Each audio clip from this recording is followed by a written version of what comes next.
Ari sa aton nga linya, joining us over the phone is the Chairman Committee on Finance and Appropriation, Councilor Jude Tadeo Saison. Councilor, may hapon. Art, may hapon, gid. Kasi sa aton tapalamati, may hapon. Congratulations gali kay Son Fifi, being the #1 kagawad sa sumag. Yes, thank you man, Action Arts ang inyong support, no? Aha. Well, daw, ginkaluyan man. May dapat ka pasalamatan taga sumag na? Yes, kwaon taman ng oportunidad na magpasalamat sa pumuluyo sa Barangay Sumag.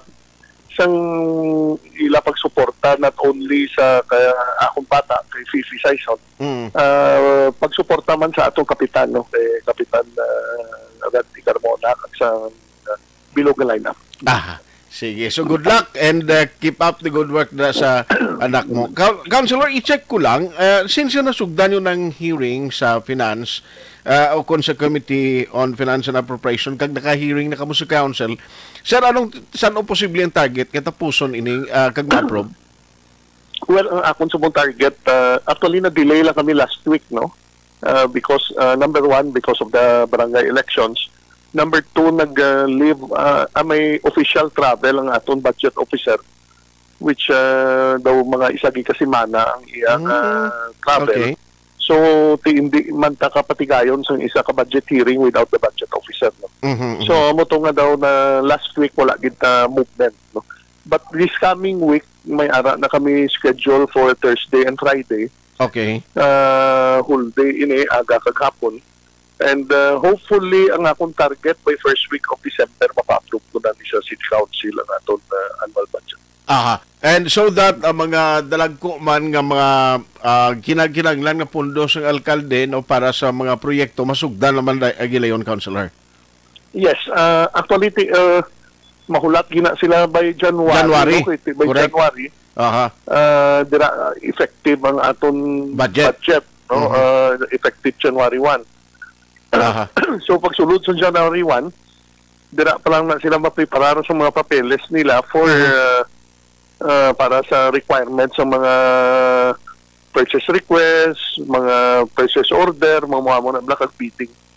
So hopefully by ako ya Action Arts excited ko for 2024 no. Kay I think ang annual budget which is 3.6 billion, more or less 400 million more than last year. Ipaga-implementar na to no by 2024. So more or less ang atong infrastructure kag mga proyekto da will run around 30% of the total budget, so close to more or less sobra 1 billion no. Plus ang aton nga loan, majority sang loan naton will be implemented by next year. No, so ang pam-priming nga ginatawag or ang pagsulod sang kwarta sa system sa aton ekonomiya will be more or less by next year. So amo na nga ko, I'm very excited. We are looking at more or less siguro close to 3 billion na kwarta nga ipam-prime naton sa ekonomiya sa syudad. Very good. So, mayo ini nga indicator and hopefully magintayo yun na kag mangin part man nga gamiton sa city for the recovery plan not only by the city government itself kundi sa mga pumuluyo, Councilor. Yes, with more or less with 3 billion na kwarta nga ibuubo sa syudad sa buubo sa city government sa syudad. So you could just imagine ang ripple effect kasi sinabi Action Art no. Ang sa trabaho, sa sa mga gamit nga baklon, sa mga undi-indiin no. So that will go around that will circulate sa ekonomiya and that will bring economic recovery to some of our industries. So lato na mo ni sir, ma-update lang kami sa imo sunod nga mga inadlaw, abot ka labot sa mga informasyon tong may tiniro di sa Bacolod niligad nga kaagahon ni ahuna no man nga siling ko daw nagabalik naman ang kapintas ang pila ka mga individual sa raw. Daway ko sina mga kwanan, no? Pero daw may napatian ko yan na daw may natabo no, sa may Araneta? sa may tipi na. Oo. Araneta. Oh. Sa Araneta. So hopefully that is an isolated case, no? Kay kung ako yung makuton mo yung Action Art, I'm very happy with the leadership sang aton Chief of Police, no? Kay Chief of Police Alinio. Aha.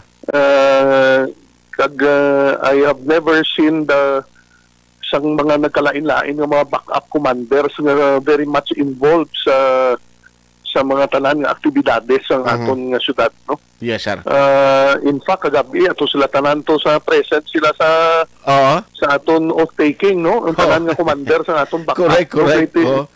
Kung mo lang tawon Action Art, they are part sa aton barangay governance. Aha.